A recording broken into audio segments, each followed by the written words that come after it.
Escola Bíblica Dominical. Como os irmãos já sabem, nós estamos estudando sobre a vida de Paulo nesse trimestre. E hoje nós vamos estudar a lição de número 4. E nós vamos falar sobre a vocação de Paulo para ser apóstolo. Nós já vimos sobre a conversão na semana passada, já vimos sobre o ministério de Paulo, quem era Paulo, um panorama geral, um panorama da vida de Paulo. E hoje nós vamos ver sobre a sua vocação. Depois que Paulo ele é chamado, ele se converte, ele é chamado por Deus para o seu ministério. Nós vamos ver como foi essa vocação de Paulo, qual a natureza da vocação de Paulo.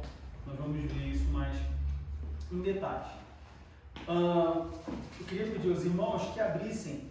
Nós vamos ler dois textos básicos para essa lição. O primeiro texto está em Atos, capítulo 9, versículos 15 a 22, e Gálatas, capítulo 1, do versículo 11 ao versículo 18.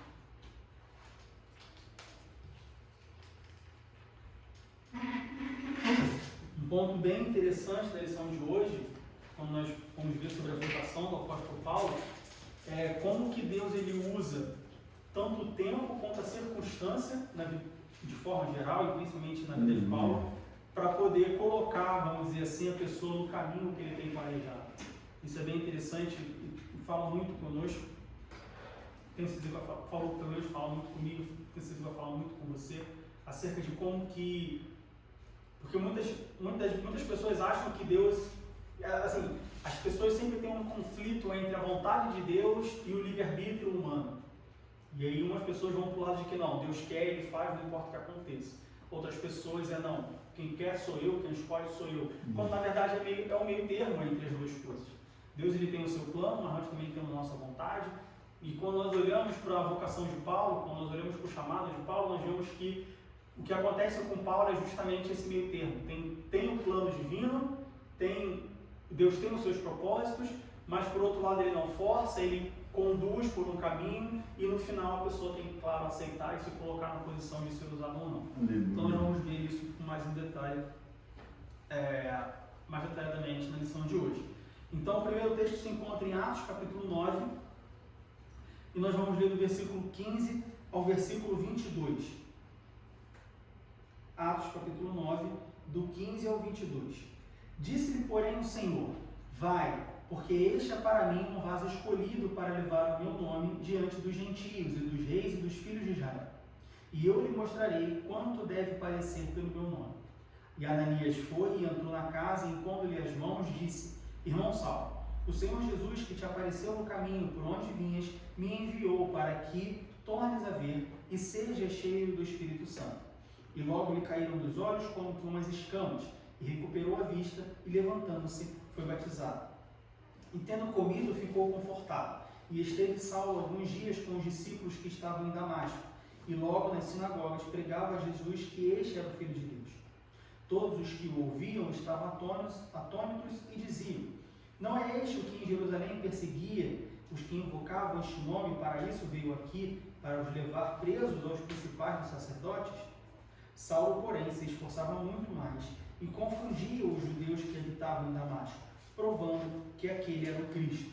E agora nós vamos para Gálatas, capítulo 1, e nós vamos ler do verso 11 ao verso 18. Gálatas, capítulo 1, do verso 11 ao verso 18.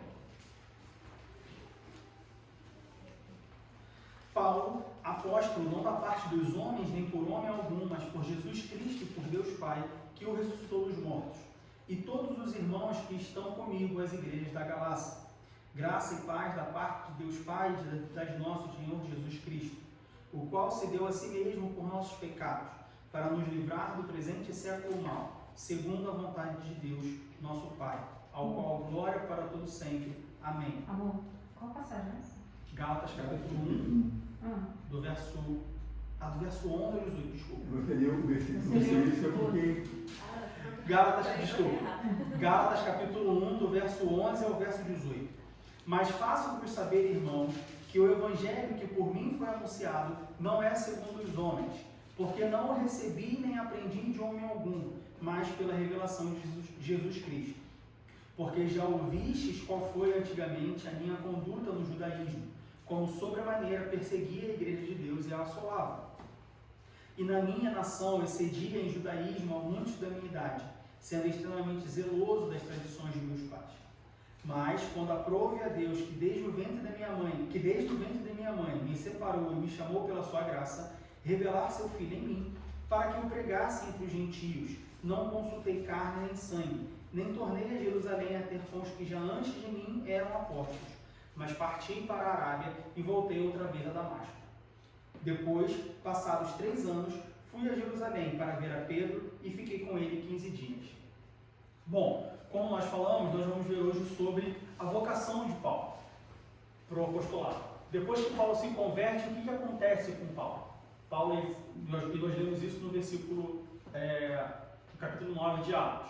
Paulo está indo para Damasco, os irmãos viram isso na semana passada, ele se converte, cai do cavalo e tudo mais, e aí depois Deus então ele chama Ananias, Jesus ele chama Ananias e ele fala, Ananias, vai até Paulo, e aí tem todo aquele discurso, aquela conversa de Ananias falando, Senhor, não é ele que perseguiu os judeus, eu falo, ele vai me matar, não, vai lá, porque para mim ele é um vaso escolhido, e a partir dali então, Ananias ele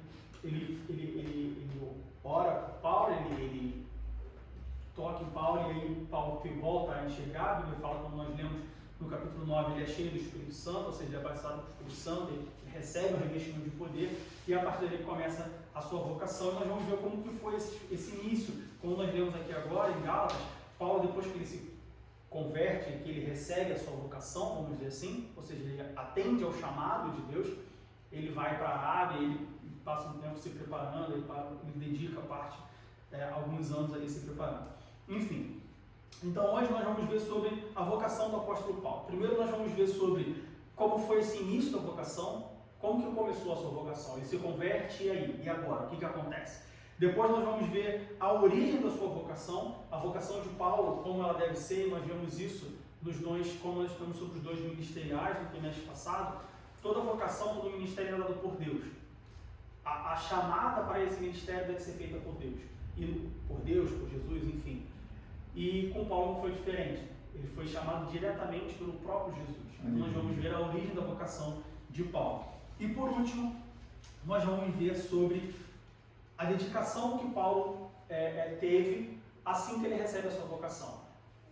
Paulo, ele, de forma bem madura, vamos dizer assim, tudo bem que Paulo ele já tinha um conhecimento, ele já tinha toda uma vida eclesiástica, mas já tinha toda uma vida religiosa antes de ele se converter, mas depois que Paulo recebe a sua vocação, o que ele faz com essa vocação? Ele sai pregando, ele sai evangelizando, ele sai fundando igrejas, ou ele para, ele se centra, ele entende o que está acontecendo, ele busca intimidade para depois fazer a sua obra. Nós vamos ver isso, como que acontece. Bom, a primeira coisa, nós vemos em Gálatas capítulo 1, versículo 15, que Paulo diz, mas quando aprove a Deus que desde o ventre da minha mãe me separou e me chamou pela sua graça. E aqui a gente entra no assunto que eu falei sobre a chamada e a presciência divina. Muitas pessoas acreditam que, ou entendem que Deus ele tem um plano. No início da fundação do mundo, Deus ele escreveu um plano, ele escreveu um traçado, ele escreveu uma história para todas as pessoas que já viveram ou que ainda vão viver. E a partir desse plano, dessa história, tudo acontece exatamente como Deus planejou. Porque Deus é onipotente, ele é onisciente, então se ele tem todo o poder e ele tem toda a ciência, ele planeja uma história, ele escreve uma história, ele escreve um caminho e todas as pessoas, imprescindivelmente, vão seguir por aquele caminho, quer elas queiram ou não. Imagina como você pegar um trilho, certo? Você tem uma estrada, Berlim e Munique, você tem um trilho, Berlim e Munique, uma linha de trem. Você coloca um trem em Berlim, você liga esse trem, ele imprescindivelmente vai chegar em Munique.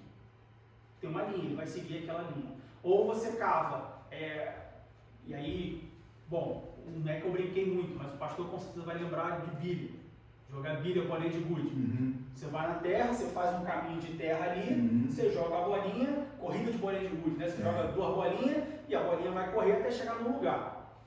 Então, muitas pessoas acreditam que assim que acontece o curso da nossa história na Terra, né, como humanos, e, consequentemente, uma vocação, um ministério eclesiástico, alguma coisa assim. Outras pessoas já acreditam que não, que quando a Bíblia fala sobre livre-arbítrio, nós temos a capacidade e nós temos o direito de escolher, de fazer as nossas próprias escolhas. Então não importa o que Deus planejou para mim, importa o que eu quero fazer.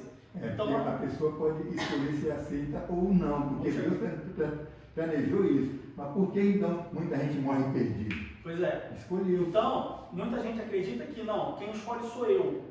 Deus ele não escolhe nada para ninguém, Deus ele não escreve a história de ninguém, Deus não tem um plano para ninguém. É verdade, ele escolhe a gente aceita ou não. Ele simplesmente coloca a gente no mundo e a partir daí eu estou sobre as minhas escolhas. Se eu perguntar para Deus o que eu quero, o que ele quer, o que é bom, ele pode me dar um conselho ou outro, mas se eu me perguntar também, ele não se mete e ele não faz aí. Quando na verdade, quando nós olhamos para a Bíblia, e principalmente aqui na vocação e na história de Paulo, o entendimento que eu diria que é mais de acordo com o ensinamento bíblico é que não é nenhum nem outro, é um misto dos dois.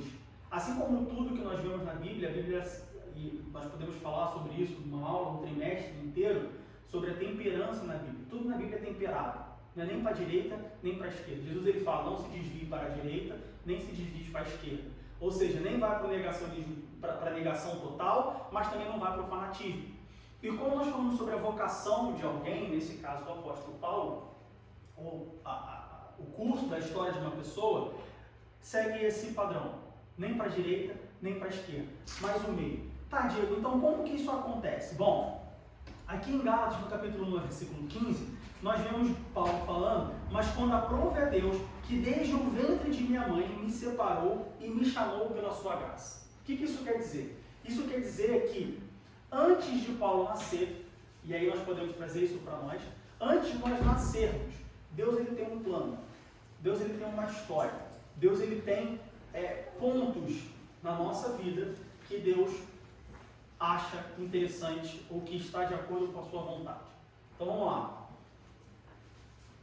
O pai do Diego e a mãe do Diego, né, fecundaram ali e gerou o Diego na barriga da Denise.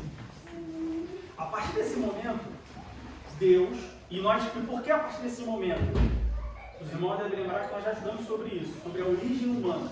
Muita gente acredita que Deus ele tem uma fábrica, ele tem várias pessoas pré-fabricadas que só vão gerando. Mas não, nós vimos que a origem da vida ela acontece no momento da fecundação, tanto de forma biológica quanto de forma espiritual.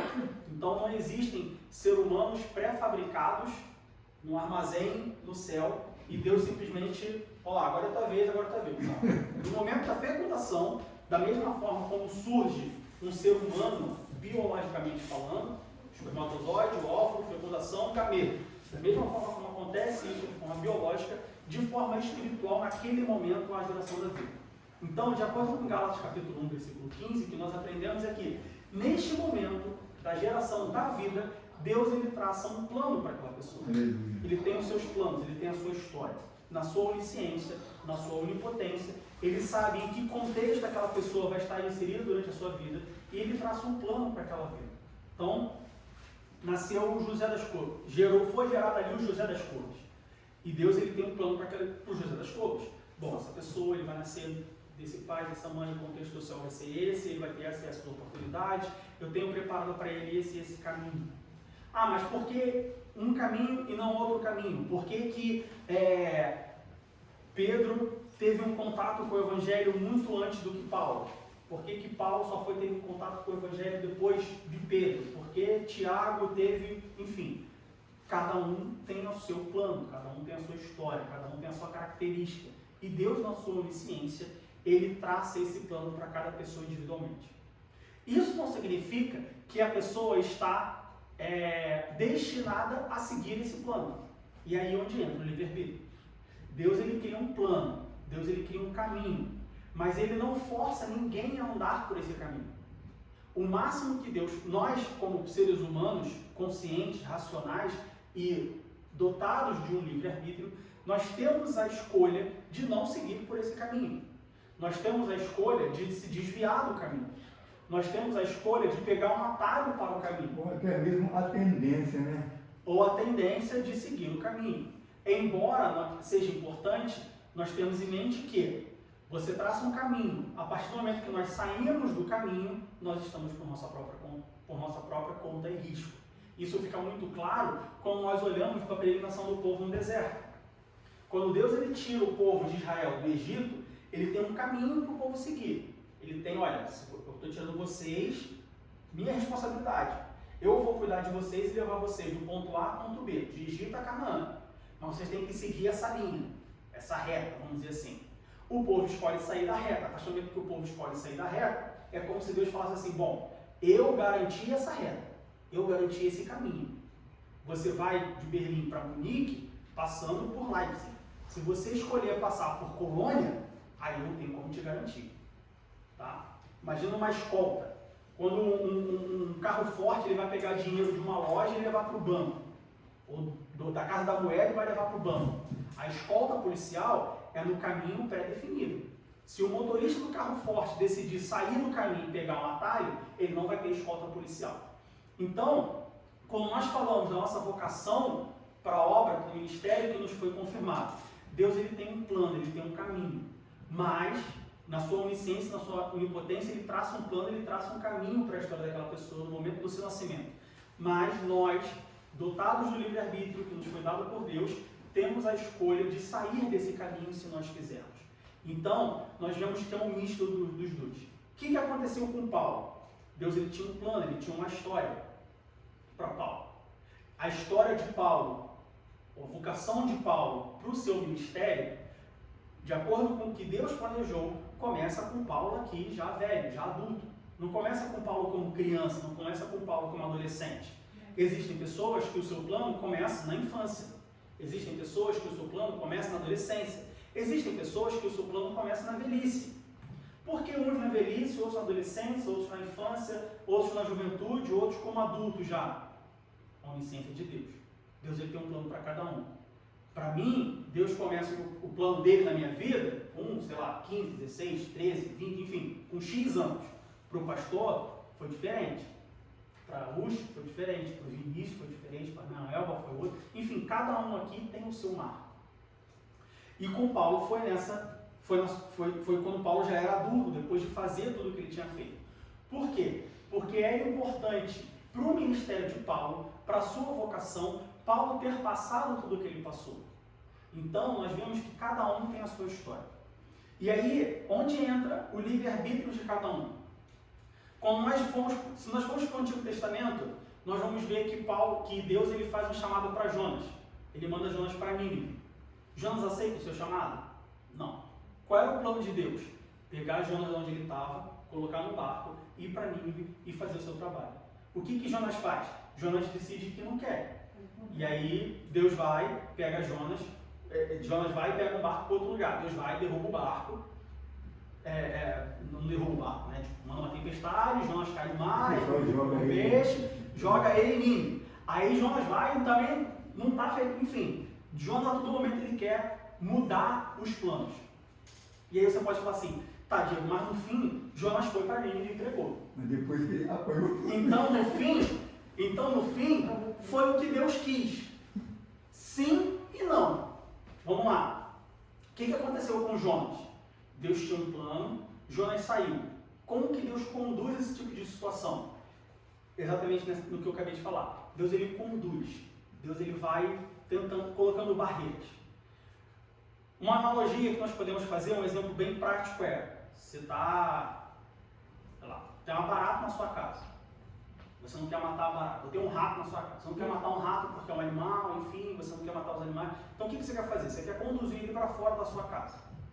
Você quer tirar o rato da sua casa. Ou você mata o rato e joga ele fora, ou você conduz o rato. Então como que você vai conduzir o rato? Você vai colocando barreiras para que ele faça o caminho que você quer e chegue no destino que você quer.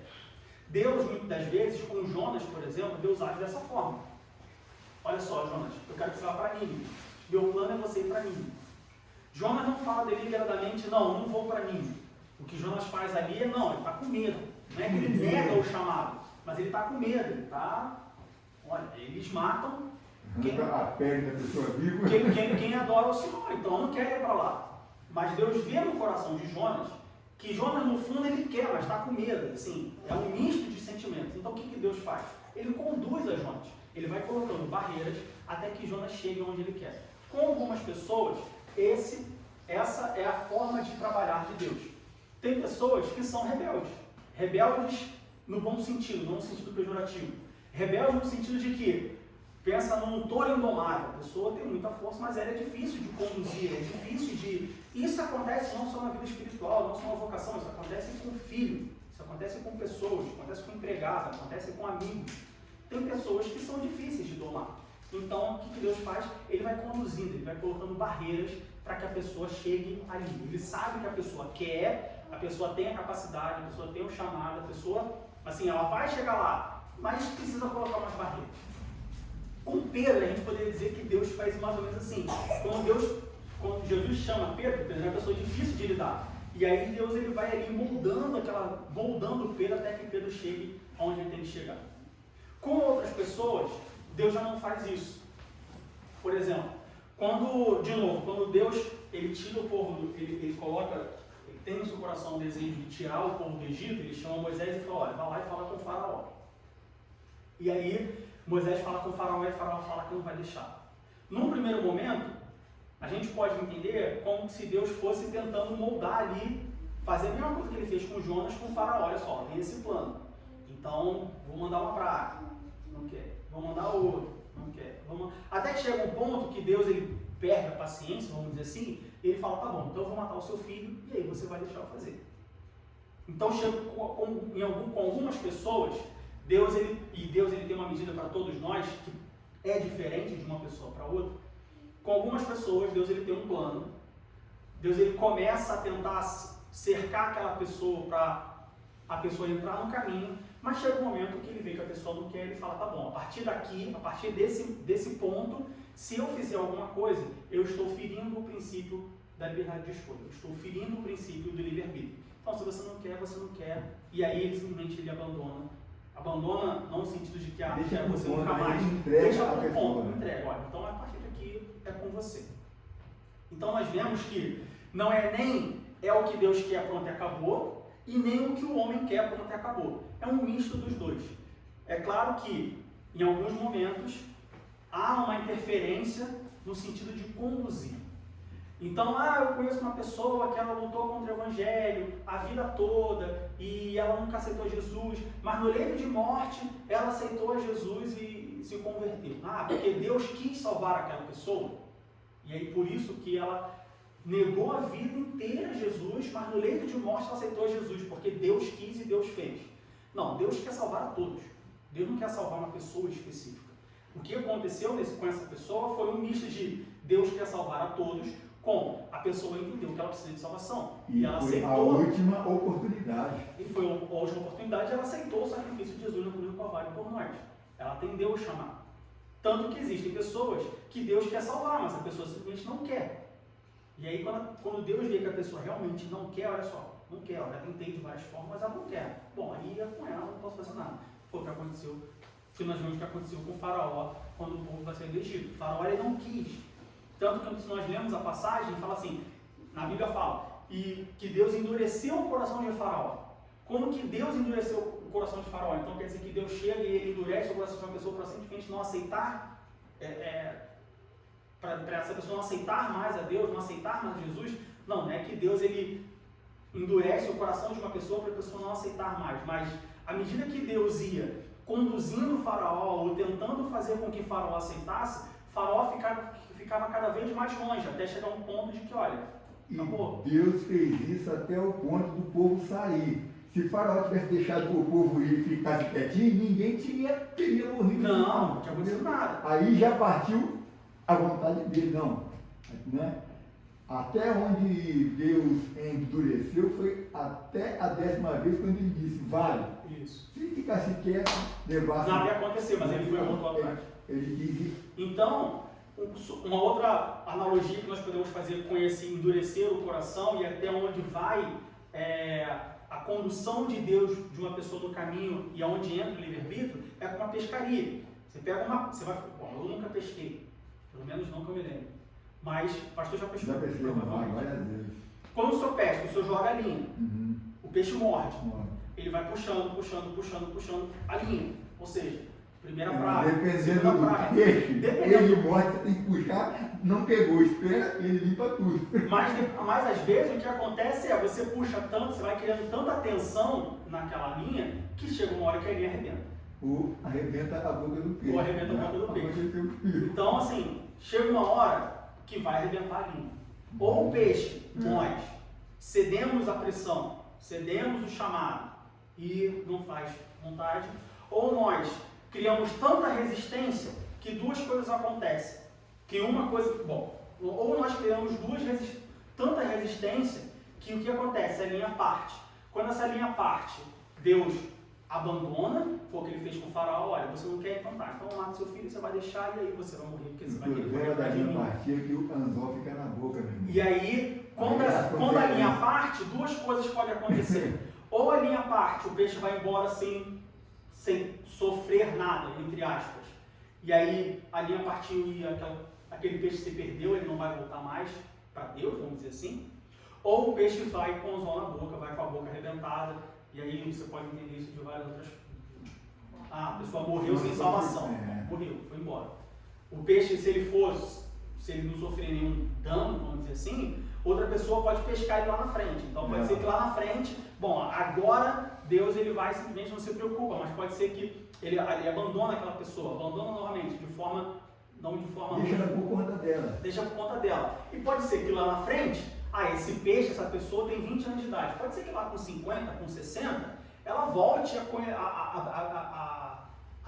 trilhar os caminhos, a conhecer outra pessoa, casou com alguém, foi para a igreja, e aí Deus vai lá e pesca aquela pessoa de novo. Mas pode ser que nesse romper da linha, esse peixe morra com o anzol na boca. E aí essa pessoa morreu, ela não vai ter mais como voltar a Deus. Então, como nós falamos sobre chamado e presciência divina, é dessa forma que acontece um chamado divino, é dessa forma que acontece uma vocação divina. Nem Deus tem o total controle, e aí, de novo, Deus tem o total controle de tudo, mas ele tem o total controle, mas apesar de ele ter o total controle, ele não quebra as leis que ele mesmo criou. Então, por mais que Deus seja dono de tudo, tenha um controle de tudo, por mais que ele possa me fazer seguir pelo caminho que ele planejou para mim, ele não faz porque ele nos deu o livre-arbítrio. Então, o que ele faz é conduzir. Ele vai conduzindo. Olha só, Deus, estamos indo para a direita. Então, vem aqui um pouquinho para a esquerda. Agora vem para cá. E ele vai conduzindo até onde ele quer. Se nós formos submissos à vontade de Deus, essa condução vai ser mais fácil. Se eu for um pouco mais rebelde, essa condução vai ser um pouco mais difícil. Diego, como que acontece essa condução? Pode acontecer de várias formas. Pode acontecer de forma amorosa, simplesmente falando, olha, está errado, faz isso, faz aquilo. Pode acontecer por meio de uma doença, pode acontecer por meio de uma perda, pode acontecer por várias formas. E aí, Deus tem que trabalhar no meio de cada um. Tem pessoas que são conduzidas de forma leve, vamos dizer assim. Tem pessoas que são conduzidas de forma pesada. Ela tem que perder alguém, ela tem que ter uma doença terminal, ela tem que viver no deserto. Muita gente fala, porque minha vida inteira eu vivi no deserto, minha vida inteira foi de provas. Tá, mas... Mas aí, ser um aluno bom? Eu acho, aí que tá, eu acho que a questão de como Deus vai lidar com a gente Depende de nós. Sim, não depende de Deus. A questão da medida. A medida de Deus para cada um é porque Ele conhece cada um melhor do que nós mesmos, Isso. entendeu? Então ele vai apertar mais com quem Ele sabe que precisa, né? Aí exatamente. O povo ficou no deserto. Como que o povo se desviava do caminho? Na verdade, porque quando você desobedece, você se afasta de Deus. Então Deus fez aquele caminho.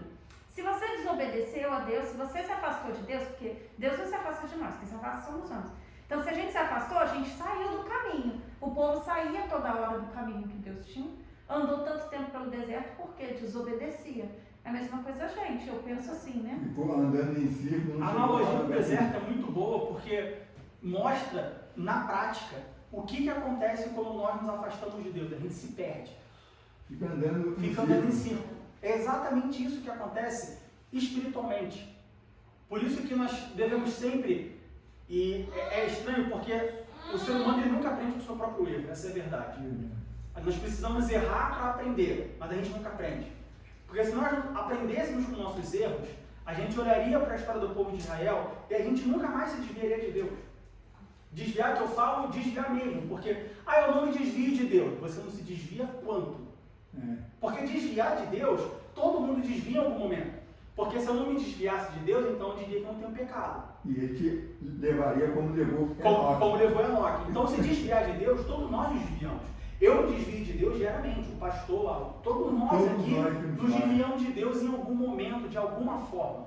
É claro, você pode se desviar 10 centímetros, você pode se desviar 10 metros e você pode se desviar 10 quilômetros. Aí fica difícil. Aí fica difícil de voltar. Uma outra coisa também, que às vezes a gente diz, Deus é meu guia, mas não deixamos Deus nos conduzir.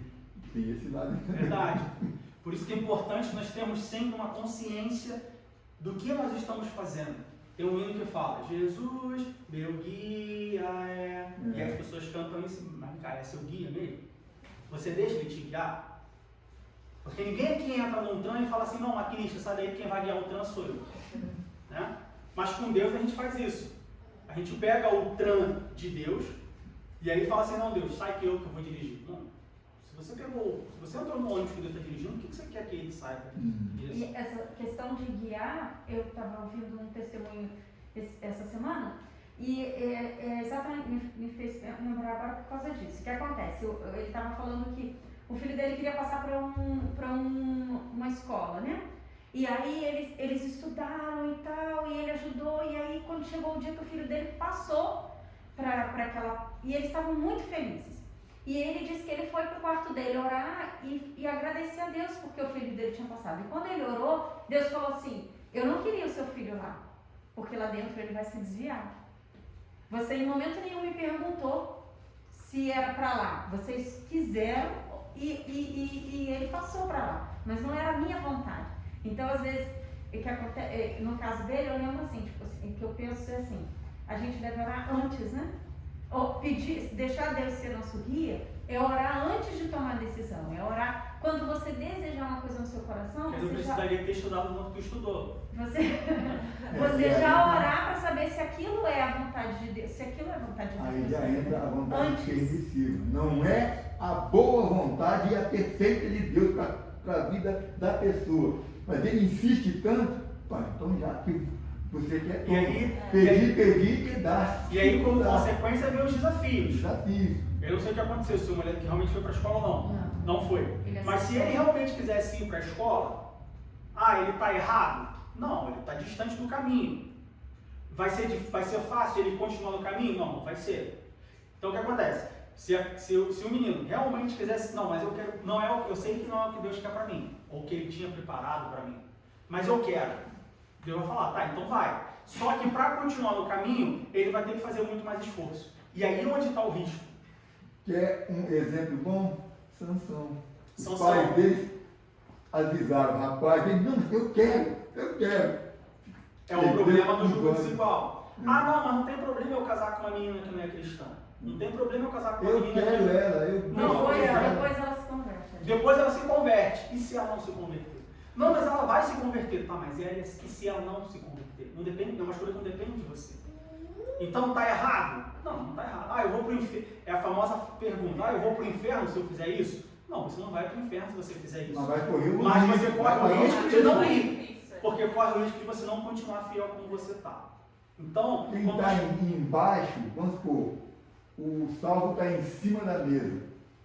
Né? O que não está embaixo. É mais fácil ele puxar o outro para baixo. É mais fácil cair do que levantar. Mais fácil. Então, quando nós falamos sobre chamada divina, sobre vocação divina, sobre presciência divina, é dessa forma que acontece conosco. Deus ele tem um plano, desde que na origem, como Paulo fala, no ventre da mãe. Quando a vida é gerada, Deus ele já tem um plano para a sua vida. Bom, para o Diego, eu queria que ele fizesse isso, com tantos anos ele tomasse essa decisão, e fizesse aquilo, e fosse por aqui, por ali, tá.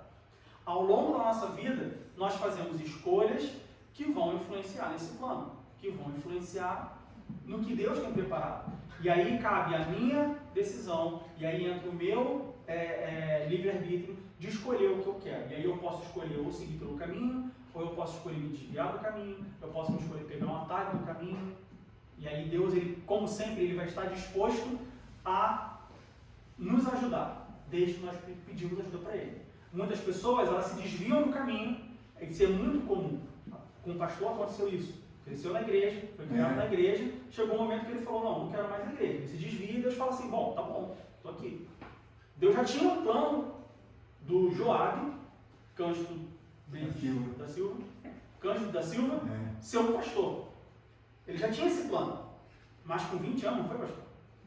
Eu voltei da igreja com 23. E saiu com? Não, eu saí da igreja com 8 anos, voltei aos 23. Então, com 8, saiu desse caminho. Deus falou, tá bom, teu caminho está aqui. Com 23 ele falou, bom, quero voltar, tá bom, então você volta e a gente retoma de onde parou. Talvez, se tivesse continuado na igreja, teria sido pastor antes do que foi. Talvez, se tivesse continuado na igreja, não teria passado os problemas que passou de 8 a 23. Enfim, não vale a gente conjecturar, mas é dessa forma que funciona.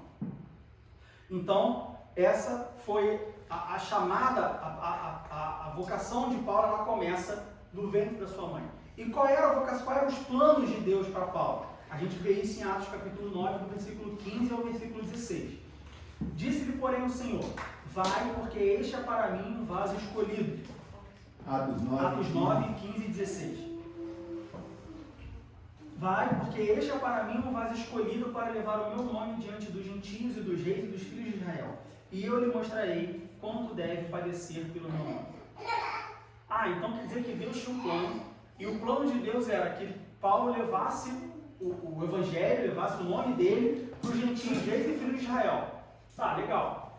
Mas também era mostrar o quanto Paulo tinha que padecer pelo nome de Jesus. Que plano meio... estranho, né? Mas como é que fala? Esqueci a palavra. Como você tem prazer no sofrimento dos outros. Sádico. Mas que plano meio sádico esse, né? Então quer dizer que o plano de Deus é que uma pessoa sofresse por ele. Realmente padeceu. E olha que Paulo padeceu. Que plano sádico é esse? Bom, aí por que Deus tem um plano sádico para umas pessoas e tem um plano tão feliz para outras? Por que para umas pessoas a pessoa tem que sofrer pelo nome, tem que ser perseguido, tem que morrer às vezes, e para outras pessoas o plano é ser missionário na Suíça? Eu tenho orado muito nesse sentido. Por que nós aqui temos liberdade de vir para a casa de Deus e não damos valor? Que no Paquistão, Somália, Nigéria, os crentes estão sendo mortos pelo nome de... Porque quer e não consegue, e aqui tem e não vai. Muito sério. Por que cada um? Porque Deus tem um plano para cada um. Deus conhece o coração. Talvez Deus sabia que Paulo podia passar pelo que ele passou, e quanto mais ele passasse, é interessante nós vemos a história de Paulo, nós vemos que quanto mais Paulo sofre, mais próximo de Deus ele está. Quanto mais Paulo sofre, mais prazer ele sente no sofrimento. Outras pessoas, no primeiro sofrimento, ela já larga. Cada um tem um comportamento. Não significa que Paulo é mais crente do que Pedro, ou que Paulo é mais crente do que José, ou que Paulo é mais crente do que... Não, cada um tem a sua medida. Deus tem uma medida para cada um e cada um tem a sua medida para Deus.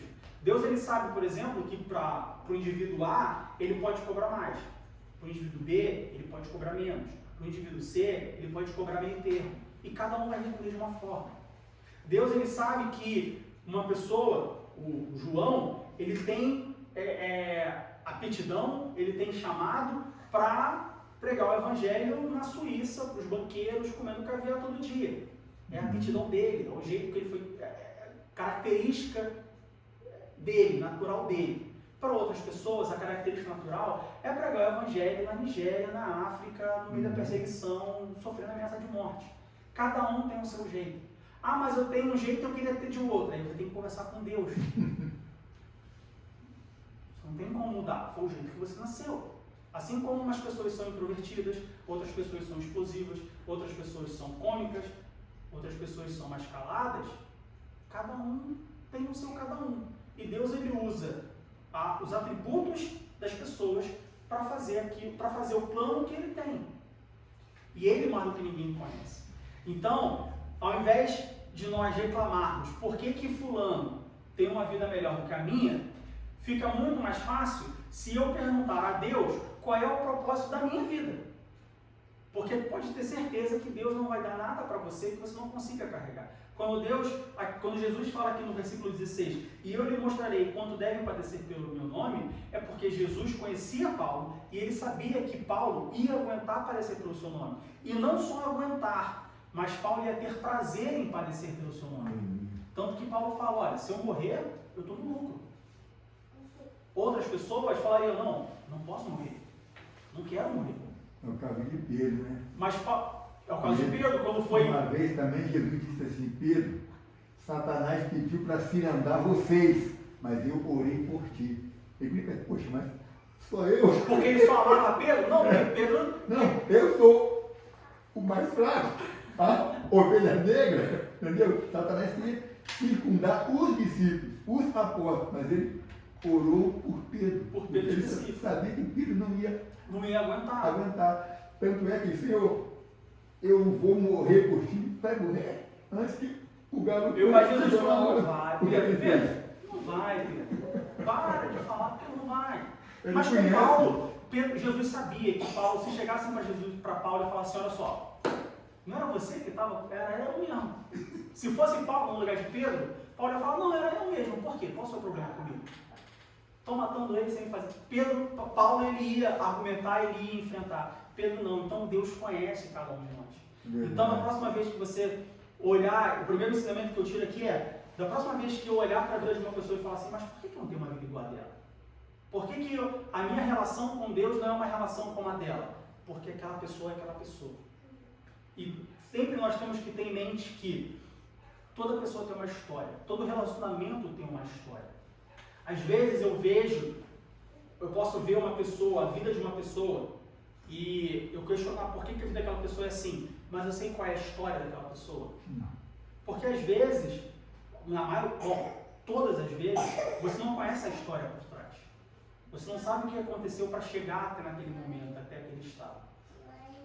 Enfim, é dessa forma que acontece a chamada e a presciência, a vocação de uma pessoa. E no caso de Paulo, a chamada dele foi no momento do nascimento, nós vemos como isso aconteceu, e a vocação de Paulo era sofrer pelo Evangelho. Levar o nome para os reis, para os príncipes, para Israel, para os gentios, mas sofrer pelo nome de Deus. E como que começa esse ministério? No versículo 17, diz assim, e Ananias foi e entrou na casa, e impondo-lhe as mãos, disse, irmão Saulo, o Senhor Jesus que te apareceu no caminho por onde vinhas me enviou, para que tornes a ver e seja cheio do Espírito Santo. E logo lhe caíram dos olhos como que escamas, e recuperou a vista, e levantando-se, foi batizado.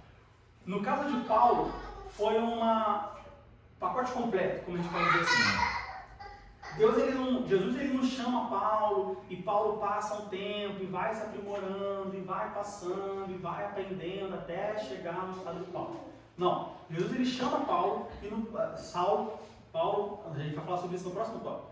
Ele chama Paulo, e no mesmo momento, ele é batizado do Espírito Santo, ele recebe revestimento, passa os 3 dias, ele tem todo o conhecimento que, assim, não todo o conhecimento, nós vamos ver o que acontece depois que Paulo é chamado, mas assim, eu diria que no momento que Paulo recebe o seu ministério, recebe a sua vocação, é como se Paulo recebesse tudo que ele precisava ali já de início, assim, Paulo não precisa correr atrás de nada, ele recebe o pacote completo. Ele é batizado com o Espírito Santo, ele recebe todo o conhecimento, tanto que depois, quando a gente começa a ler, nós vamos ler até o versículo 22, no versículo 21, no versículo 20 diz, e logo nas sinagogas pregava a Jesus que este era o Filho de Deus. Todos os que o ouviam estavam atônitos e diziam, não é este que em Jerusalém perseguia os que invocavam este nome, para isso veio aqui, para os levar presos aos principais dos sacerdotes?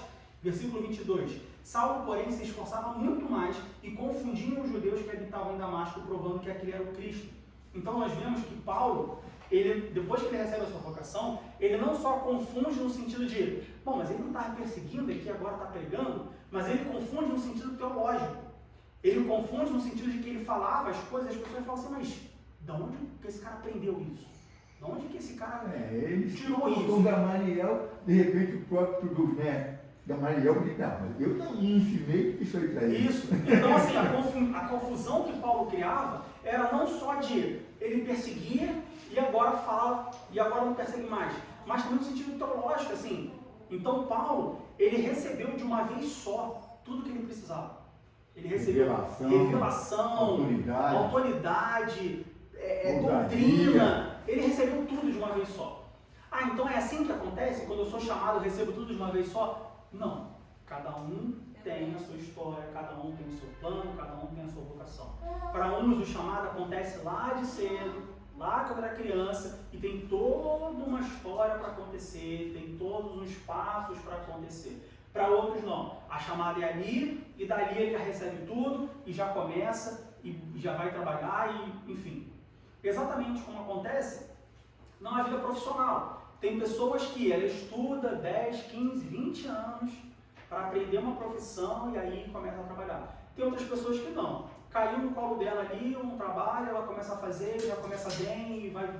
E aí é o que acontece, por exemplo, você vê pessoas com 20 anos de idade, donos de empresa, 30 anos de idade, donos de empresa, não sei o quê, o cara super sucedido. E outros com 50, 60 que estão começando a ter sucesso agora. Cada um faz o que quer. E se você olhar, e aí agora a gente está saindo do assunto, a gente está comparando, né, a vocação espiritual com a vocação profissional, e se você for para o mundo corporativo, você vai ver zilhares de histórias de pessoas que criaram o seu primeiro bilhão, o seu primeiro milhão com 20 anos, e pessoas que criaram o primeiro milhão com 70 anos. Nós temos o exemplo mais recente, que vem primeiro na minha mente, tem vários, mas o Donald Trump foi um desses. O Donald Trump ele não era milionário com 20 anos de idade. Ele foi ser milionário com 70 anos de idade. Então, e você tem, por exemplo, o Mark Zuckerberg, que é o fundador do Facebook, que foi milionário com 20 anos, 30 anos, sei lá. Então, assim, não existe uma regra, não existe uma forma. Existe um plano divino. E tenha certeza que se você seguir esse plano divino, você está no caminho certo. Seja ele te dando essa condição, permitindo você chegar nessa condição mais cedo ou mais tarde. Ah, mas eu atingi a minha maturidade, vamos dizer assim, eu cheguei na minha plenitude com 20 anos. Amém. Ah, mas eu cheguei na minha plenitude com 70 anos. Amém também. Se você chegou aos 70 porque você estava dentro do plano divino, seguindo o que Deus preparou para você, então você chegou no tempo certo. Talvez se você chegasse na sua plenitude com 50, você não ia ser tão eficiente como você seria com 70. Ok? Então a plenitude de Paulo chegou no momento da vocação. A minha chega mais tarde. A sua pode ser antes, pode ser depois. O que importa é que ela chegue no tempo de Deus. Não queira nem antes, nem depois. Se chegar antes, você não está preparado, você vai perder. Se chegar depois, você está atrasado, você não vai ser eficiente como se deveria ser. E sobre a mudança, ainda sobre o ponto de partida da vocação de Paulo, sobre a famosa mudança de nome. Saulo, Paulo era Saulo, passou a chamar Paulo. Bom, Deus não mudou o nome de Paulo. Deus não mudou o nome de Saulo. Tá? Isso não existe. Em nenhum momento na Bíblia nós vamos ver Deus mudando o nome de Saulo. Com Abraão, nós vamos lá em Gênesis capítulo 17, Deus mudou o nome, olha só, agora não vai ser mais Abraão, vai ser Abraão. Com Jacó, lá em Gênesis 35, Deus mudou, olha só, agora não é mais Jacó, agora é Israel. Com Pedro, Deus mudou lá em Mateus, olha só, não é mais Simão, é Pedro. Com Paulo, não. Deus ele não mudou o nome de Paulo. Paulo é Saulo, também chamado Paulo. Ah, então por que Saulo e depois, por que aqui em Atos no início fala Saulo e depois só fala Paulo? Por que essa mudança? Porque Saulo e Paulo é a mesma coisa, só que Saulo era para os judeus, Eu não me lembro, Paulo tem para os esse gentios. versículo que fala, que cita Saulo, também chamado Paulo, ou Paulo também chamado Saulo. Negócio assim, tem esse versículo. Sim. Não teve. Tem muita pregação também que fala que depois de um certo momento ali, Deus chamou ele de Paulo, mas não existe isso na Bíblia dizendo que trocou. Mas tem isso aí no hino da harpa, né? Que fala, mas transformado foi um Paulo. Exatamente. Ele não foi transformado, ele já era Paulo. Isso aí é o teológico. Atos capítulo 13, versículo 9. Aliás, nós vemos no capítulo 13, Paulo no também se versículo, chama Paulo. no versículo 4, nós vemos no versículo 7, o qual estava com o procônsul Sérgio Paulo, varão prudente, este chamando a si Barnabé e Saulo, procurava muito ouvir a palavra de Deus. Então, porque Paulo, eu já ouvi também, porque Paulo é o Saulo depois da conversão. Não. Não. Saulo Porque é aqui Paulo no- depois da conversão. Saulo é Paulo depois da conversão. Então, depois da conversão. Não é. Não é. Porque no capítulo 13, Saulo já estava convertido. Ele já estava pregando, ele já estava numa viagem, na primeira viagem missionária, e a Bíblia trata Saulo como Saulo, trata Paulo como Saulo. Enfim, vocês entenderam. Ainda Saulo, no versículo 7. E aí no versículo 9 diz: todavia Saulo, que também se chama Paulo, cheio do Espírito Santo e fixando os olhos nele, disse. E aí depois disso, no versículo 13, ainda no capítulo 13, diz: e partindo de Pafos, Paulo e os que estavam com ele chegam a Perge da Panfilha. Então no mesmo capítulo, a Bíblia fala de Saulo, aí ela fala Saulo, que também se chama Paulo, e depois ela começa a falar de Paulo. Ou seja, Saulo e Paulo é a mesma coisa. Deus não mudou o nome de Saulo. O que acontece é, Saulo era a grafia, era o nome para os judeus. Paulo era a grafia, o nome para os gentios. E como nós lemos lá em Atos capítulo 9, no versículo 15 diz: vai, porque este é para mim um vaso escolhido para levar o meu nome diante dos gentios e dos reis, e no fim, e dos filhos de Israel. Como nós aprendemos já, e vocês vão ouvir isso pelo menos de mim enquanto eu estiver aqui, nada na Bíblia é por acaso. Por que que Jesus fala dos gentios e dos reis, e por último, e dos filhos de Israel? Jesus podia falar: vai, porque este é para mim um vaso escolhido para levar o meu nome diante dos filhos de Israel, dos reis e dos gentios. Certo? Teoricamente não mudaria o sentido do texto, mas faz diferença. Paulo foi chamado para levar o evangelho aos gentios. Por isso que Paulo, ou que Saulo, vira Paulo. Porque Paulo é o nome de Saulo para os gentios. E os Saulo gentios é o nome para os tinham judeus. várias línguas, então era questão de tradução. Tradução. Como John, João, Isso. Peter, Pedro, né? Isso. Então Deus não muda o nome de Saulo. O nome é o mesmo. O que muda é a grafia, é a fonética. É o público que Saulo tem que atender, os gentios. A prioridade de Saulo era os gentios. Paulo não foi chamado para pregar o evangelho para os judeus. Para isso tinha Pedro. Paulo foi chamado para pregar o evangelho para os gentios. Por isso que ele se apresenta como Paulo e não como Saulo. Ok? Sobre a origem da vocação. Capítulo 9 de Atos, do versículo 3 ao versículo 6. Tenho certeza que vocês leram esse versículo na semana passada. Essa passagem na semana passada diz assim: e indo no caminho aconteceu que, chegando perto de Damasco, subitamente o cercou um resplendor de luz do céu, e caindo em terra ouviu uma voz que lhe dizia: Saulo, Saulo, por que me persegues? E ele disse: quem és, Senhor? E disse o Senhor: eu sou a Jesus a quem tu persegues. Duro é para ti recalcitrar contra os aguilhões. E ele, tremendo e atônito, disse: Senhor, o que queres que faça? E disse-lhe o Senhor: levanta-te e entra na cidade, e lá te será dito o que te convém fazer. A vocação de Paulo, ela foi uma vocação especial. Por que ela foi uma vocação especial? Porque quando Paulo é chamado por Jesus, ele não é chamado por Jesus através de um pregador. Ele não é chamado por Jesus através de um discurso que ele ouviu de Pedro. Ou ele não é chamado por Jesus porque ele ouviu alguém falar sobre uma pessoa que morou, viveu, ele foi morto, e ele foi correr atrás, ele leu a história, ele falou: peraí, tem coisa aqui. E aí ele ficou. Não, ele foi chamado pelo próprio Jesus. O próprio Jesus se aparece para Paulo e fala assim: Paulo, por que você me persegue? Olha só, eu quero que você venha para o meu lado. Eu tenho uma história para você, eu tenho um plano para você, eu queria que você viesse ser meu amigo.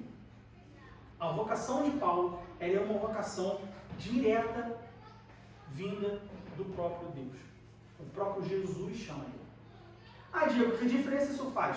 Toda diferença. Uma coisa é o pastor chegar para mim e falar assim: Diego, olha só, eu quero que você venha aqui na terça-feira de manhã e me ajude a tirar os entulhos lá e levar para o negócio. Outra coisa é o Ivanô chegar para mim, me ligar na segunda-feira e falar: Diego, olha só, tudo bem? Você não quer amanhã, cara? Não, mas eu tô de bobeira, porra, não. O pastor falou comigo que tem um cinturão lá para levar para a igreja e tal, não sei o quê.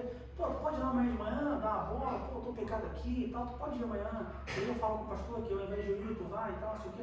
Não, tá, vou vir aqui. o discurso muda. Se o pastor chegar para mim e falar assim, Diego, eu quero que você venha terça-feira de manhã. Eu vou falar, tá bom, terça-feira de manhã eu tô aqui. Pô, mas terça-feira de manhã eu tinha academia, terça-feira de manhã eu tinha café da manhã com a minha esposa. Não. Mudou a prioridade. Terça-feira de manhã eu estou aqui. Se o diácono não me ligar na segunda-feira à noite, como vai estar aqui terça-feira de manhã? Ih, cara, pô, amanhã eu tenho um compromisso já. Ah, mas não é porque eu não quero ajudar, não é porque eu... Não, é porque quem chama faz diferença. Verdade. Faz diferença quem chama. Com Paulo, quem chamou foi o próprio Jesus.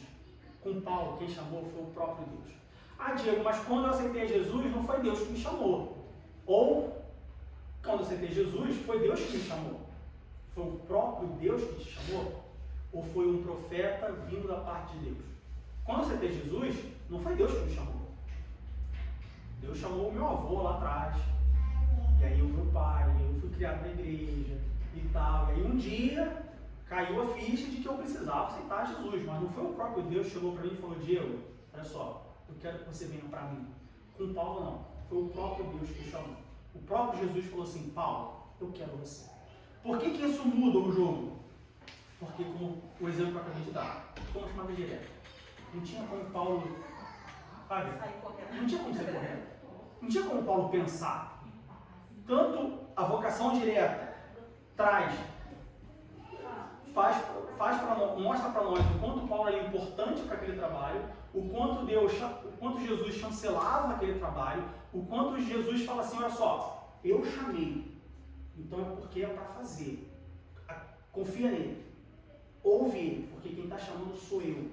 Não foi outro que chamou. Então isso mostra para nós o quanto Paulo é fundamental, o quanto Paulo é importante e principalmente o quanto nós podemos acreditar em Paulo. Tem muitas pessoas, Paulo é uma pessoa, Paulo é normal, Paulo, as pessoas endeusam Paulo. Porque Paulo. Não. Quem chamou Paulo foi o próprio Jesus. Não foi outra pessoa. Então isso nos mostra o quanto Paulo é importante. Não o quanto ele foi importante, mas o quanto ele é importante. Porque se ele não fosse importante, Jesus não pararia ele no caminho para Damasco e falasse, Paulo, eu quero você. Se Paulo fosse só mais um, se Paulo fosse comum, vamos dizer assim, Deus podia ter chamado Paulo de várias outras formas. Mas não, o próprio Deus, ele chancela, o próprio Jesus, ele vai lá e ele chama. Isso nos mostra o quanto a vocação era importante. E por que ela foi importante? Por que Jesus, ele se preocupa de fazer essa vocação tão incisiva, tão nominal, tão direta? Porque a missão de Paulo foi uma missão fundamental para a expansão do Evangelho. A gente acabou de ler, no versículo 15 de Atos 9. Paulo foi chamado para levar o nome de Jesus aos gentios. Se não tivesse Paulo, talvez hoje a gente não estivesse aqui. Se não tivesse Paulo, talvez o Evangelho não tivesse. É claro, Deus tem os seus planos. Se Paulo realmente fala assim, não, olha só, não quero. Tá, entendi, estou te vendo aqui, caí do cavalo, estou certo, mas eu não quero. Se Paulo tivesse de fato recusado, com certeza teria outro. Viria outro. Mas se não fosse Paulo, talvez hoje a gente não estivesse aqui. Porque o Evangelho não teria saído de Jerusalém. Sairia, claro, enfim, mas não teria saído de Jerusalém. Então, a chamada de Paulo foi fundamental. E nós vemos isso, essa chancela, bem claro, em Efésios capítulo 1, versículo 1. Abra sua Bíblia em Efésios, capítulo 1, versículo 1. Paulo, apóstolo de Jesus Cristo, pela vontade de Deus. Paulo não foi apóstolo pela vontade dele. Paulo não foi apóstolo pela vontade de Pedro. Paulo não foi apóstolo por uma mera circunstância da vida. Hoje nós vemos muitas pessoas que estão na igreja por circunstância, que aconteceu. Porque é filho de crente, já estava ali e tal, ou porque achou legal, enfim, caiu de paraquedas ali, e aí ficou na igreja, e nós já falamos sobre isso quando nós estudamos sobre visões ministeriais, e aí acaba que, tá ali há muito tempo, a gente fina, o pastor gosta, e vira auxiliar de trabalho, aí diácono, presbítero, e aí, não, beleza, pastor ali e tal, e aí acaba a pessoa dona de pastor de um ministério grande, de uma igreja grande, está à frente de alguma coisa grande, mas que está ali, circunstancial. Não que esteja errado, assim, Deus até aprovou, mas foi uma coisa circunstancial que aconteceu ali e acabou acontecendo. Com Paulo, não. Em Efésios capítulo 1 diz: Paulo, apóstolo de Jesus Cristo, pela vontade de Deus. Esse era o plano de Deus. Ou seja, isso mostra mais uma vez a chancela que Paulo tem. Quando Paulo apresenta a carteirinha quando nós olhamos para Paulo e Paulo apresenta a carteirinha de olha, eu sou apóstolo, está ali a chancela do próprio Deus. Está a assinatura de Deus, está a impressão digital. A impressão digital de Jesus está ali, ó. Sou eu. Sabe quando você faz uma carta? Quando se eu for trocar de igreja, se eu for mudar de país, por exemplo, e eu quiser ir para outra igreja, o pastor vai me dar uma carta. É lógico. Ó, Diácono Diego e tal, assinado Joabe Cândido da Silva.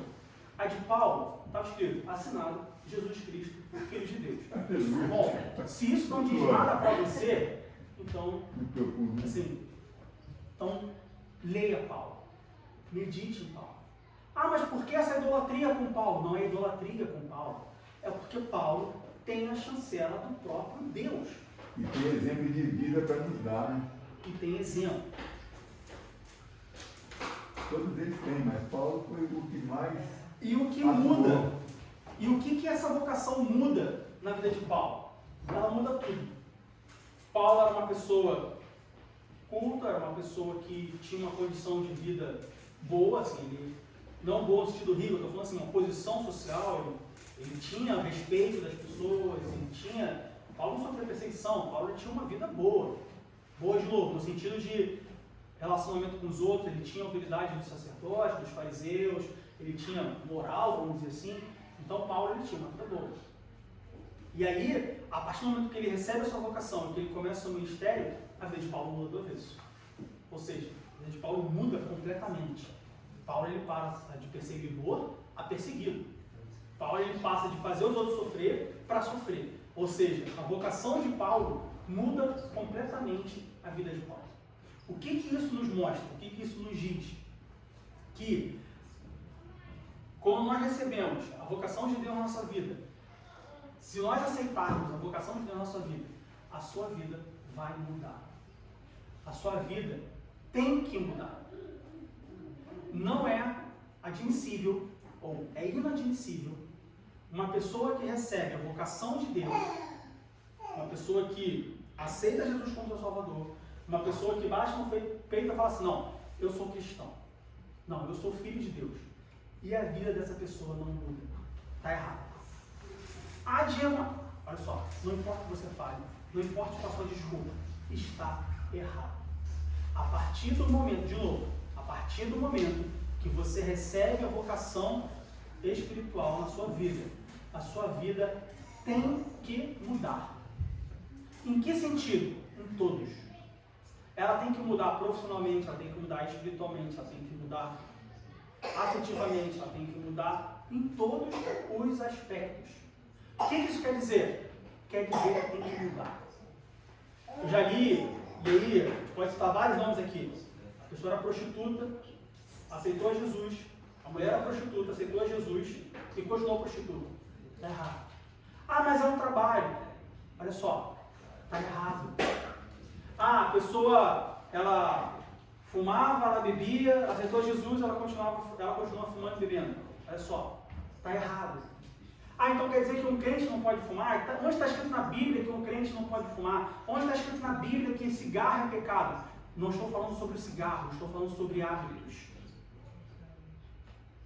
Ah, então quer dizer que um crente não pode beber bebida alcoólica? Onde está dizendo na Bíblia que crente não pode beber bebida alcoólica? Onde? Porque na Bíblia diz que não pode se embebedar. Embebedar e ficar bêbado. Então se eu tomar um copo de cerveja, eu não vou ficar bêbado. Então eu posso tomar um copo de cerveja, não é isso?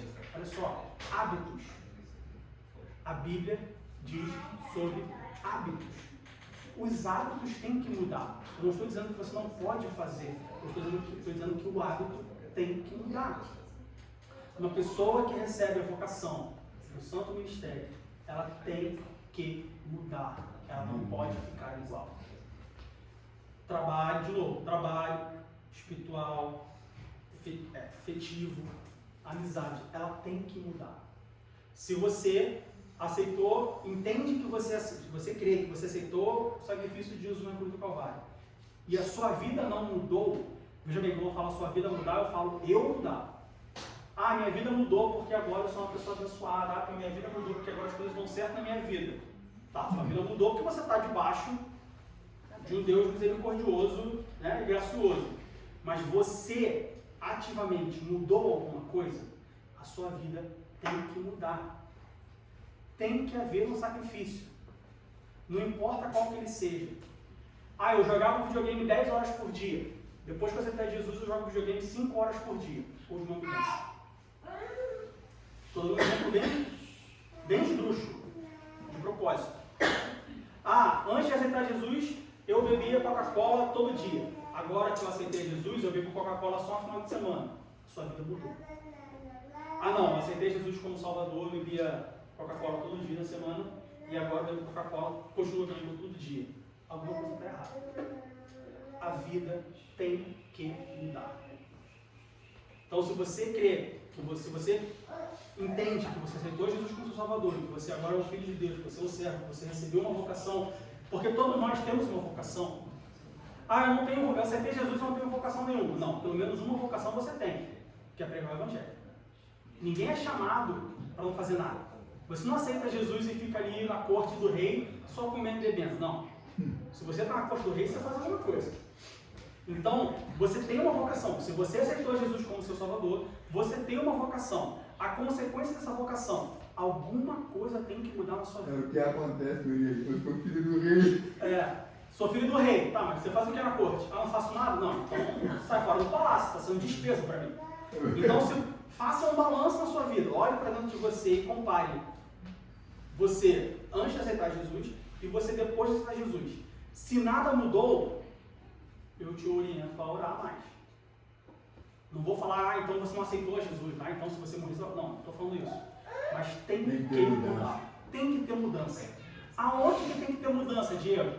Na área espiritual, na área profissional, na área afetiva, em todas as áreas da vida. Tem que ter mudança. Não pode, mudou espiritualmente. Mudou afetivamente. Mudou. É complicado. É complicado. Quer dizer, eu não digo que é complicado. É o que a Fabiana fala pra mim. Você fala que tudo é simples. Mas não é fácil. Simples é difícil de fácil. É um exercício. Isso é simples, mas não é fácil. É um exercício. É complicado. Tem que ter mudança em todas as áreas da vida. Quando nós olhamos para Paulo, Paulo mudou todas as áreas da sua vida. A vocação de Deus, ela tem que mudar todas as áreas da vida. Ela não pode mudar só o espiritual. Ela não pode mudar só o emocional. Ela não pode mudar só a parte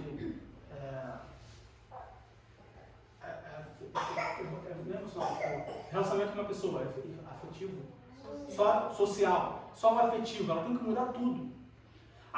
Mudou minha vida espiritual, mudou minha vida profissional. Antes eu era cantor de bar, agora depois que eu tenho Jesus eu parei com isso, e aí agora eu trabalho com outra coisa e tal, que é mais própria para o servo de Deus e tal. Mas por quê? Eu não posso ser crente e cantar num bar? Bom, não condiz. Como que você vai ser crente e você vai continuar cantando, tocando num bar, onde as pessoas vão para beber, para se drogar, enfim. Onde as pessoas fazem coisas que não louvam a Deus ainda. É complicado. É igual há muito tempo atrás teve um caso lá na igreja do Brasil que foi. Eu acho que eu era pequeno, mas é alguma coisa sobre isso. Que tinha uma pessoa na igreja que a pessoa gerenciava um motel. E aí a discussão foi, mas peraí, o cara é crente, o cara gerencia um motel? E aí, claro, o discurso de um lado foi, bom, é só meu trabalho, não tem nada a ver com o motel. E do outro lado foi, não, mas é um motel.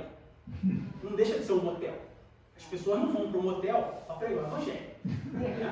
Então, tem que mudar todas as áreas da vida. Não posso mudar só o espiritual, mudar o emocional, mudar o social e não mudar o profissional. Por quê? Porque o profissional é o que paga suas contas? Tá, então olha só. Ou você deixa, porque a gente falou nisso, ou você deixa Deus guiar a sua vida e pode ter certeza que Ele vai pagar as suas contas. Mas como assim?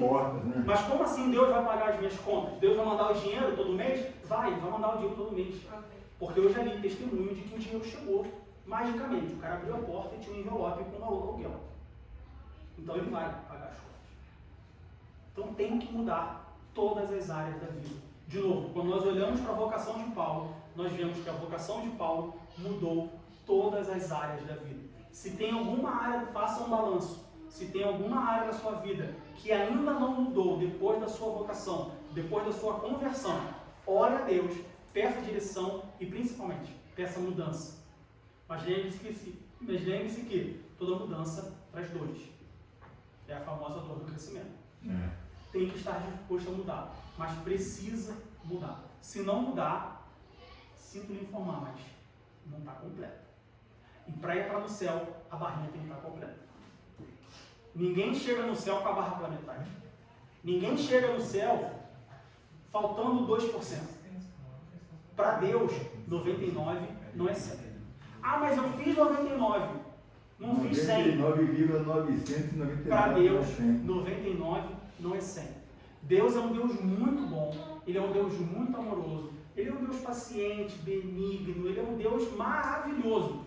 Mas Ele é um Deus justo. E Ele é um Deus exigente. A Bíblia fala que Deus é exigente. Ele é exigente, Ele é ciumento. E Ele tem uma barra alta. Tem que haver mudanças. Se tem alguma coisa que eu queria muito que vocês saíssem daqui hoje, depois dessa aula, com isso forte na cabeça tem que mudar todas as áreas da vida. A vocação de Deus, ela muda todas as áreas da vida. De novo, se você entende que você já aceitou o sacrifício de Jesus na cruz do Calvário, e você se considera um cristão, você se considera um discípulo de Jesus Cristo, você se considera um filho de Deus, faça um balanço e veja se, antes da sua conversão e depois da sua conversão, todas as áreas da sua vida mudou. Se tiver alguma que não mudou, ore. Procure um pastor, ore sozinho, procure um irmão, faça o que você quiser fazer. Mas ore, porque tem que haver mudanças. Sem mudar todas as áreas da vida, não completa a barra. Se não completar a barra, sinto lhe informar, você não vai morar no céu. Para nós terminarmos, depois da vocação de Paulo, ele passa por um momento de aprendizado. Lá em Gálatas, no versículo 1, no capítulo 1, no versículo 17, do versículo 15 ao versículo 18, Gálatas capítulo 1, do 15 ao 18, diz assim: mas quando aprove a Deus, que desde o ventre da minha mãe me separou e me chamou pela sua graça, revelar seu filho em mim, para que eu pregasse entre os gentios, não consultei carne nem sangue, nem tornei a Jerusalém a ter com os que já antes de mim eram apóstolos, mas parti para a Arábia e voltei outra vez a Damasco. Depois, passados 3 anos, fui a Jerusalém para ver a Pedro e fiquei com ele 15 dias. Depois que Paulo ele recebe o seu chamado, depois que Paulo ele recebe a sua vocação, o que Paulo faz? Ele vai para Pedro e fala: ah, Pedro, então, cara, ele me chamou, estava indo para Damasco, persegui o pessoal, e aí caí do cavalo, cara, foi louco demais, eu vi Jesus assim, eu fiquei cego, aí foi um cara lá em casa, e o cara orou por mim, pô, recebi o Espírito Santo, agora tô cheio do Espírito Santo, falei línguas, uma semana inteira sem parar, e aí o que a gente vai fazer aí agora? Vamos para lá. Não, Paulo não fez isso. Depois que Paulo recebe a sua vocação, depois que Ananias vai lá, ora por Paulo, Paulo volta a enxergar, Paulo é cheio do Espírito Santo, o que Paulo faz? Ele vai para o deserto, ele vai parar, ele vai para um lugar totalmente distante, um lugar totalmente diferente. Ah, Diego, mas você leu agora, acabou de ler em Atos capítulo 9, que depois que aconteceu isso, Paulo foi na sinagoga, pregou e confundia as pessoas. Né? Isso, Paulo ter saído do curso de vocação significa que, bom, Ananias saiu por uma porta e saiu por a outra, toda mudança requer né? Se eu chegar para você e falar assim: olha só, irmã Elba, tem uma oportunidade de emprego para a senhora no Japão, a senhora vai ganhar o equivalente a 10 mil euros líquidos todo mês, mas a senhora tem que sair agora. Como assim sair agora? Tem uma casa, tem um marido, tem um cachorro, tem que... Peraí, não é sair agora. Me dá, hoje é domingo, tem nem voo para Tóquio agora. Né? Me dá uma semana que eu vou. Me dá uma semana que eu vou. Então assim, claro, mas Paulo, a partir do momento que ele recebe a sua vocação, ele sai, ele se afasta. Por quê? Porque ele precisava de tempo com Deus. Ele precisava digerir. Ele recebeu tudo aquilo, ele recebeu aquele chamado, ele recebeu aquele revestimento de poder, ele recebeu todo aquele conhecimento, como nós já falamos. Mas ele precisava de tempo para digerir. Ele precisava de um tempo a sós com Deus.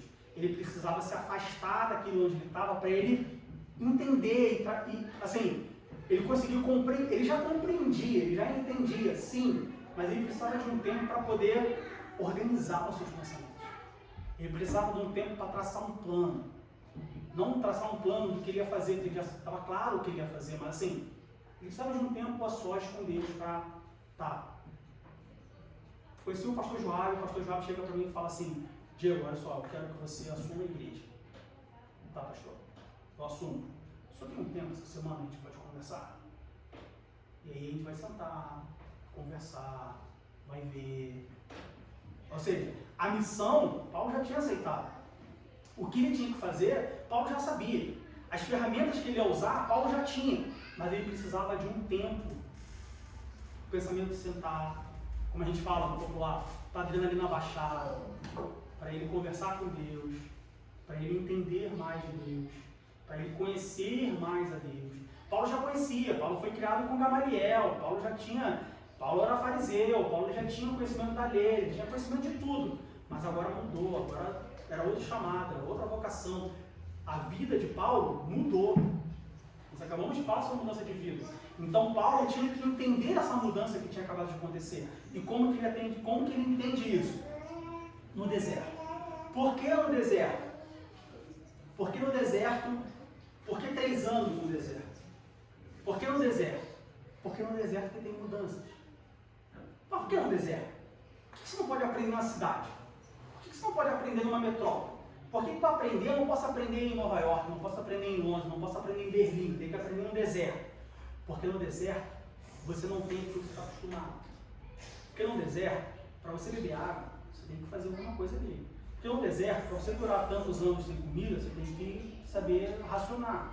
Porque no deserto, para você não passar frio de noite, você tem que falar: olha só, Deus, manda uma nuvem, manda uma coluna de fogo aí, porque senão eu vou morrer congelado. Porque no deserto, para você não morrer de escaldante, morrer de calor no sol escaldante, você tem que falar: Deus, olha só, preciso de você sobre mim aqui com uma nuvem me cobrindo, porque senão é no deserto que você consegue se abster daquilo que você tem normalmente, que você consegue sair da sua zona de conforto, que você consegue dar valor às coisas que você não dava valor antes. Porque hoje você bebe água, tanto faz como tanto fez, você joga a água fora. Você bebe, sobrou uma restinha ali, essa água, eu gosto de água gelada. Peguei a garrafa d'água, tá gelada. Aí no final do dia, já tem 2 dedos d'água assim, mas a água tá quente. Jogo fora ali e pego outra. Porque tem 10 litros d'água na geladeira, então eu jogo fora aqueles 2 dedinhos. No deserto, não. Eu gosto de água gelada, mas estou no deserto. 2 dedos d'água faz falta. Então por que Paulo foi no deserto? Se Paulo já tinha vocação, se Paulo já estava cheio do Espírito Santo, se Paulo já tinha conhecimento, já estava confundindo ali os fariseus, Paulo já estava pronto, né? Teoricamente. Por que Paulo vai para o deserto? Porque ele precisava assentar os seus pensamentos. Ele precisava organizar a sua vida, ele precisava entender, ele precisava saber do que estava acontecendo. Todos nós precisamos de um deserto. O que isso mostra para nós? Que todos nós. O que nós podemos aprender com isso? Todos nós precisamos de um deserto. Diego, eu nunca passei um deserto na minha vida. Então você ora. Então eu vou orar a Deus pedindo tribulação? Não, estou falando de tribulação. Estou falando de deserto. Diego, mas deserto é problema. Depende. Deserto para o povo de Israel era 4 anos, linha reta, atravessou o Mar Vermelho, pega ali a direitinha, sabe? Ou pega a esquerdinha ali da autobahn, sem limite de velocidade, 300 por hora. E tu vai chegar em Canaã. Mas o povo escolheu ficar lá dando volta. Deserto não é problema. Eu vejo muito crente falando isso. Porque eu estou passando por um deserto, problema. A escola de Deus. Porque deserto é escola de Deus, porque deserto é aprovação. Quer dizer, escola de Deus é pejorativo, né? Porque... Não, no sentido bom. Isso, mas tem sentido pejorativo. Onde João Batista começou o seu ministério? E onde Jesus também começou? Mas aí é onde está a distorção da Bíblia. Verdade. Deserto é escola de Deus. É escola de Deus. Eu falei isso com o Daniel hoje. O Daniel falou assim: por que eu tenho que ir para a escola? Aí, porque a escola é ruim. Acho que a Fabiana falou: porque a escola é ruim. Eu também não gostava da escola. Eu falei: não, peraí, a escola não é ruim. vai para a escola para aprender. Aprender é legal. Aprender é bom. Quem faz da escola ruim é o aluno, não é a escola. A escola não é ruim. Mas hoje a pregação é que o deserto é a escola de Deus. E escola é uma coisa ruim, não. E sabe uma outra coisa? O nome é deserto, então não tem nada. Só você e Deus. Deserto não é uma coisa ruim. Então, às vezes, as pessoas falam, sabe que eu estou no deserto, que minha vida é um deserto, que eu só passo pelo deserto, como se o deserto fosse uma coisa ruim. Não. Assim como quem faz a escola é o aluno, quem faz o deserto é o crente. O deserto que Deus preparou para Israel, de novo, o problema é que os seres humanos não aprendem com os seus erros. Se nós aprendêssemos com os nossos erros, a gente não tinha nem um décimo dos problemas que nós temos hoje. Se a gente olhasse para a história do povo de Israel, nós entendêssemos o que aconteceu lá e aprendêssemos com isso, o nosso deserto, autobahn, pista da esquerda, 300 por hora. Em 4 anos a gente chega em Canaã. E não ficar 40 anos no deserto. O deserto é bom. O deserto que Deus está sozinho com você é bom. O problema é que a gente vai para o deserto, quer comer picanha, vai para o deserto, quer McDonald's, não vai chegar quer Coca-Cola geladinha, não vai chegar McDonald's no deserto. Não vai chegar McDonald's no deserto. Não vai ter Coca-Cola no deserto. No deserto vai ter maná. Se eu reclamar muito, vai ter codorna. Mas a que preço que vai ter codorna? No deserto, aquele dia, não pode deixar. No deserto, Deus preparou maná de manhã, tá ali prontinho, vai satisfazer. Aí o povo começa a reclamar. Aí Deus manda a carne? Deus manda a carne, mas a que custa que Deus manda a carne? Deus manda a carne correndo? Deus manda a carne potente? Não. Deus manda picanha, mandou codorna. Então, entendam isso. Ah, Paulo vai por vontade própria para o deserto, mas Paulo é louco. Paulo já tinha tudo, ele já estava revestido do Espírito Santo, ele já tinha um conhecimento, ele podia simplesmente voltar para Jerusalém, pegar Pedro aí, para onde a gente vai agora e tal, e vamos lá, cheio de gás, mas Paulo escolhe para o deserto. Sim, porque o deserto é a escola de Deus. E escola é bom. Quem não gosta da escola é o aluno. E aí eu falei para o Daniel, você não gosta da escola, meu filho, não é porque a escola é ruim. Você não gosta da escola porque você prefere ficar em casa montando Lego. Porque você quer ficar em casa brincando. Não é que a escola é ruim, é porque você não quer o que a escola te oferece. O deserto é ruim, não é porque o deserto é ruim. Eu acho o deserto ruim, não porque o deserto seja ruim, mas é porque eu não quero o que o deserto tem a me oferecer. E o que o deserto tem para me oferecer? Foi o que o pastor falou. Comunhão com Deus. Só tem eu e ele. Só tem areia e Deus. Então, para comer, eu dependo de Deus. Para beber, eu dependo de Deus. Para me livrar do calor, dependo de Deus. Para me livrar do frio, dependo de Deus. Para eu dormir em segurança, dependo de Deus. Livrar dos chacais, depende de Deus. Para minha roupa não se desgastar, depende de Deus. Para o meu sapato não se desgastar, depende de Deus. Para eu sair do deserto, depende de Deus. Aleluia. Só que eu, Diego, eu não quero só isso. Eu quero ter autonomia para escolher minha roupa, eu quero ter autonomia para escolher o meu cardápio, eu quero ter autonomia para saber onde vou dormir. Eu não quero depender de Deus, eu não quero dormir e confiar que Deus vai me cobrir do frio. Eu quero dormir de baixo do dedão, quentinho. Então quem faz o deserto ruim somos nós, não é Deus. Paulo, quando ele escolhe ir para o deserto 3 anos, Paulo sabia que ele estava indo para o deserto. Mas por que ele vai? Porque ele sabe o que ele quer. Ele fala, olha só, eu tenho tudo, mas eu preciso de um tempo a sós com Deus para aprender, para entender as coisas. Por isso ele vai ativamente para o deserto. E por que ele escolhe isso? Porque a vida de Paulo mudou. Como nós acabamos de falar no tópico anterior. Tem que ter mudança. Eu só vou entender que o deserto é a escola de Deus e que o deserto é bom para a minha vida e escolher ativamente estar no deserto ou ir para o deserto depois que tiver uma mudança na minha vida. E aí eu te desafio a você conversar com todas as pessoas que escolheram ativamente estar no deserto. E pergunta para ela, por que você escolheu estar no deserto? Eu tenho certeza que ela vai te falar, porque me deu. Ou vai chegar, ela vai chegar nesse, ela vai te dar vários motivos, mas no final a razão vai ser, porque a vida mudou. E quando a vida muda, as prioridades mudam, os desejos mudam, as expectativas mudam. Aleluia. Porque a vida mudou. A nossa vida tem que mudar, em todas as áreas. A minha vida mudou mas o meu profissional continua a mesma coisa. Eu não vou querer ir para o deserto. Porque se eu for para o deserto, não tem como trabalhar. Ah, mas eu trabalho remoto, mas no deserto não tem Wi-Fi. Não vai trabalhar remoto. Ah, minha vida mudou, mas o meu lado emocional não mudou. A minha relação amorosa não mudou. Você não vai querer ir para o deserto. Como você vai para o deserto, vai ver a tua esposa de noite. Como você vai para o deserto, vai ver teu marido de noite. Claro, não estou falando de separação, não estou falando disso. Estou falando na questão emocional. Ah, minha vida mudou, mas os meus hábitos continuam os mesmos. Você não vai querer ir para o deserto. Como você vai para o deserto e continuar jogando videogame 2 horas por dia? Como que eu vou para o deserto e perder meu videogame com meus amigos todo dia? O deserto não tem videogame. Então eu não vou querer ir para o deserto. Por quê? Porque eu não mudei. Paulo mudou. Nós temos que mudar. Para nós concluirmos, recapitulando, a vocação, ela é pessoal. Deus ele tem uma história no momento que a origem da vida, Deus ele traça um plano, Deus ele traça uma história. Deus ele força alguém nessa história? Não. Deus não força nada a ninguém. O máximo que Deus faz é conduzir. Ele vai colocando barreiras ali para te conduzir. Mas se mesmo assim você não quiser, Deus deixa você sair. E aí, por exemplo, nós lemos da pescaria, enfim.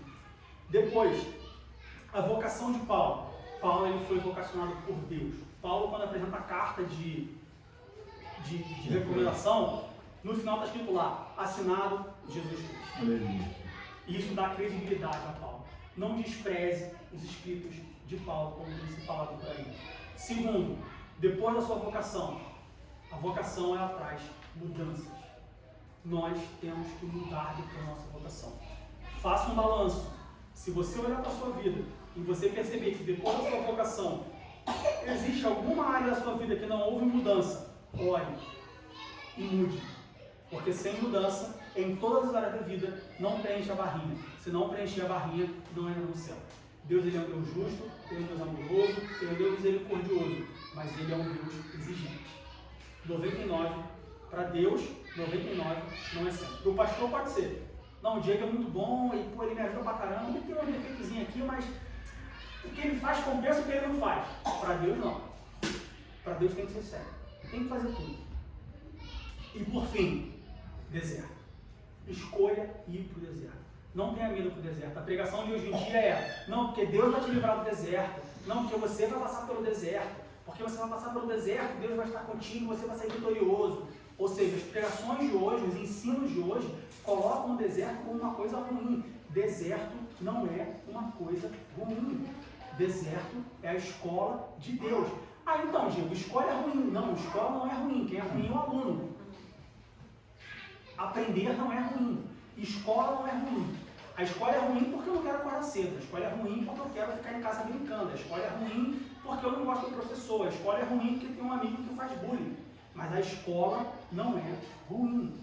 Deserto não é lugar ruim. Deserto é um lugar onde você vai, disposto a aprender, você aprende e você sai. Um lugar como qualquer outro, qualquer. Deserto é como um restaurante. Você vai no restaurante, você come e sai. Deserto é como um parque. Você vai no parque, você brinca e você sai. O deserto, você vai, aprende e sai. Poderia ter sido assim com Israel. Mas Israel escolheu o quê? Não aprender. Então vai ficar no deserto. Mas deserto não é uma coisa ruim. Existem muitas pregações, muitas lideranças, hinos, pessoas, testemunhos que pintam o deserto de Deus como uma coisa ruim. Pergunta para nós encerrarmos. Você já viu algo que Deus criou que seja ruim? Existe alguma coisa que Deus criou e que é ruim? O que Deus criou que é ruim? Volta lá para Gênesis. Os 6 dias da criação. No final de cada dia ele faz o quê? E viu Deus que era bom. Então, se o deserto é a escola de Deus, como que pode ser ruim? Aleluia. Não tenha medo do deserto. Amém. Paulo recebeu sua vocação e ele foi por vontade própria para o deserto. Passou 3 anos, mas depois que ele saiu de lá, um abraço. Aí Paulo já é Paulo. Não adianta quem vai perseguir, por quanto tempo, não adianta prender, não adianta chicotear, não adianta deixar ir. Quem já teve a oportunidade de ir a Roma e visitar a prisão que supostamente Paulo ficou, eles não conseguem nem ficar em pé no negócio. Pedra, se eu for ficar curvado, úmido, fedorento. Um buraquinho no chão para eles fazerem Um buraquinho no chão para fazer atividade. necessidade. Quando você passa pelo deserto por vontade própria, aprende aquilo que tem preparado para você, você pode ficar ali que você vai cantar, e quando você cantar vai acontecer um terremoto, vai quebrar as cadeias e nada nem ninguém pode contra a sua vida, desde que você escolha passar pelo deserto. Ok? Deus abençoe em nome de Jesus.